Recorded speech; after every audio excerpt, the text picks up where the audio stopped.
सो hey guys, क्या हाल चाल है? सर पे ठीक होंगे एक और न्यू वीडियो के साथ। Welcome back. तो गाइस, आज हम बात करने वाले हैं टीडीएम के ऊपर। तो ये जो वीडियो, ये आप स्टार्टिंग वीडियो समझ सकते हो। तो इस वीडियो के ऊपर ना मैं काफ़ी वीडियोस बनाने वाला हूँ, जैसे कि टिप्स एंड ट्रिक होती है कि टीडीएम में तुम कैसे विन कर सकते हो। तो उनके ऊपर बहुत सारी वीडियोस आने वाली हैं। तो मेक श्योर अगर तुम्हें टीडीएम कंटेंट ज़्यादा चाहिए तो आप बाकी स्पोर्ट दिखाओ। इस वीडियो में हम बात करने वाले हैं कि तुम अच्छा टीडीएम प्लेयर कैसे और कहां से शुरू कर सकते हो, क्या क्या चीज़ें तुम्हें फॉलो करनी पड़ेंगी। वो भी स्ट्रेटजी होते हैं ना, वो बाद में मैं तुम्हें बताने वाला हूँ। लाइक कहाँ पे तुम्हें फ़ाइट लेनी है, कहाँ पे नहीं लेनी, कहाँ पे हिप फाइट देना है, कहाँ पे एडीएस खेलना है, वो सब तुम्हें आगे वाली वीडियो में पता चलेगा। लेकिन स्पेसिफिकली हम बात करेंगे मेंटालिटी के बारे में, के माइंडसेट के बारे में। तो शुरू करते हैं आज की वीडियो को विदाउट मोर टाइम। तो स्टार्ट इट गाइस। हमें एक टीडीएम जीतने के लिए एक मेंटालिटी विनिंग बहुत ज़रूरी होना चाहिए। और आई नो कि अगर तुम प्रैक्टिस के लिए खेल रहे हो तो उसके लिए जीतना या ना जीतना मैटर नहीं करता। अगर तुम जीतने के लिए खेल रहे हो तो अपना एक माइंडसेट, विनिंग माइंडसेट करना चाहिए। अगर तुम विनिंग के लिए खेल रहे हो तो तुम रश करके खेल रहे हो, वो तुम्हारा फ़ायदा उठाएगा और तुम्हें कवर के अंदर रह के मार देगा। अगर तुम प्रैक्टिस के लिए खेल रहे हो तो जीत गए तो बहुत सही, अगर नहीं जीते तो फिर भी कोई मसला नहीं, क्योंकि तुम्हारी अगर अच्छी प्रैक्टिस हुई है। लेकिन अगर कोई तुम टीडीएम जीतने के लिए खेल रहे हो तो मेंटालिटी होनी चाहिए कि जैसे तैसे करके हमने ये मैच जीतना है। इसी के साथ हमारा आता है सेकंड पॉइंट कि तुम्हें मैच की स्टार्टिंग ना बेस्ट देनी पड़ेगी। बहुत बार तुमने नोटिस किया होगा कि अगर तुम कोई वीक प्लेयर के साथ खेल रहे हो तो अगर तुम्हारे किलो में डिफरेंस आ जाता है काफ़ी, तो उसका जो क्या कहते हैं कॉन्फिडेंस है वो अप साइड पे जाएगा, और जो तुम्हारा कॉन्फिडेंस है वो जाएगा डाउन साइड पे। और अगर टीडीएम में तुम्हारा कॉन्फिडेंस लो हो जाता ना, तो अगर तुम अच्छा खेल भी रहे होगे ना, तो जो तुम्हारे जो किल है ना वो तो होने ही वाले। तुम्हारी गोलियां चोक करने वाली हैं, तुम्हारा हिप फायर चोक करने वाला है। तुम जो रश करने वाली जगह पे रश करोगे ही नहीं, क्योंकि तुम्हारा कॉन्फिडेंस लो हो चुका है। ये सारी चीज़ें तुम्हें फेस करनी होंगी स्कोर की वजह से, क्योंकि तुम्हारे स्कोर के अंदर ज़्यादा डिफरेंस हो चुका है और तुम ये सोचने लग पड़े हो कि अब मैं हारने वाला हूँ और मेरा जीतना मुश्किल हो चुका है।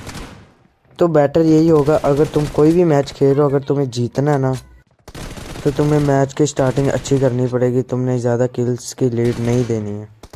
अभी हम बात करते हैं स्कोर्स की। अगर तुम खेल रहे हो, तुम्हारा ज़्यादा डिफरेंस आ चुका है, तुमने कम किल किए हैं और आगे वाले ने ज़्यादा किल कर चुके हैं, तो गाइस अभी तुम्हें क्या करना है, तो तुम जितने भी टीडीएम प्लेयर को देखते हो तो गेम खेलते हैं, फॉर एग्जांपल क्लासिक भी ले लो, तो उनके पास होते हैं प्ले स्टाइल्स। और अगर उन्होंने एग्रेसिव खेलना तो वो रश करके खेल लेंगे।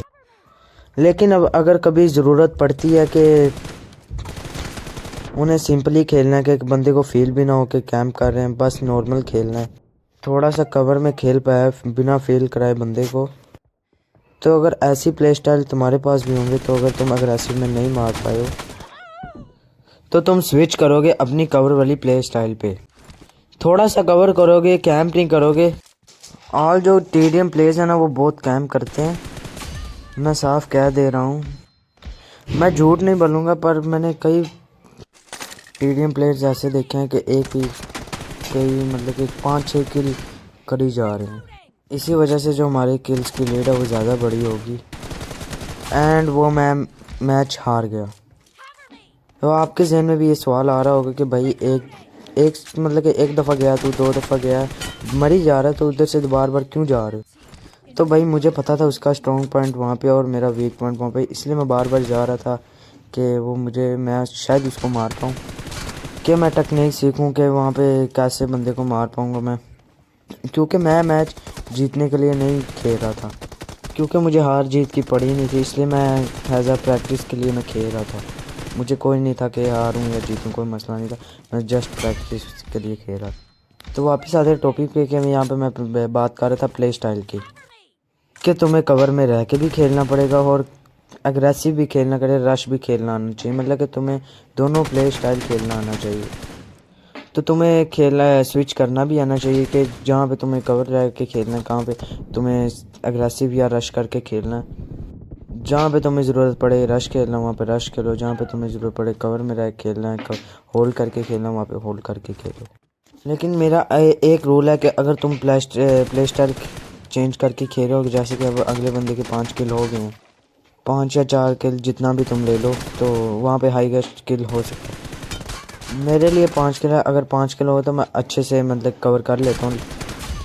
तो अगर ये किल्स हो जाते हैं तो फिर मैं अपनी स्विच करता हूँ प्ले स्टाइल को। तो अगर वो मुझे अग्रेसिव में मार दे रहा है, तो बार बार मार रहा है, तो फिर मैं ना कवर में रह के खेलने की कोशिश करता हूँ, कवर में रह के इसको मार पाऊँ और देन अपनी डैमेज दे के इसको अपनी 1v1 फाइट को कवर कर लेता हूँ। तो अगर वो मुझे कवर में भी मार दे रहा है, तो बार बार मार रहा है, तो मुझे पता चल जाना चाहिए कि इतना मुझे अक्लमंद होना चाहिए कि अगला बंदा मेरे से बेटर प्लेयर है और जहाँ पे मैं गलतियाँ कर रहा हूँ, जहाँ पे मैं लैग कर रहा हूँ, वहाँ पे उसको बेटर करूँ। मतलब कि मैं सही से खेल लेता हूँ। अगर तुम क्या कहते हैं मेरी वीडियोस देखो तो मैं सही से खेल लेता हूँ, पर अभी भी मेरे में काफ़ी चीज़ें ऐसी हैं जो मुझे नहीं, मतलब कि पता नहीं सही खेला जाता मेरे से कई बारी। फॉर एग्ज़ाम्पल पिक्स जो पहले मेरी बहुत बेकार थी पिक्स, अब मेरी ताकतें थोड़ी बेटर हुई हैं, तो उस पर भी मैं काम कर रहा हूँ कि अपनी पिक्स अच्छी करूँ। तो इसी के साथ हमारी वीडियो कंप्लीट होती है माइंडसेट की। तो अल्लाह हाफिज़। इसके बाद अगली वीडियो भी आएगी। और साथ ही साथ अगर आपको वीडियो अच्छी लगी है तो लाइक सब्सक्राइब सब कुछ करते जाना यार। मैंने स्टार्टिंग की है अभी, तो वीडियोस थोड़ी अच्छी बेटर बनाने की कोशिश करूँगा। बाकी अल्लाह हाफिज़।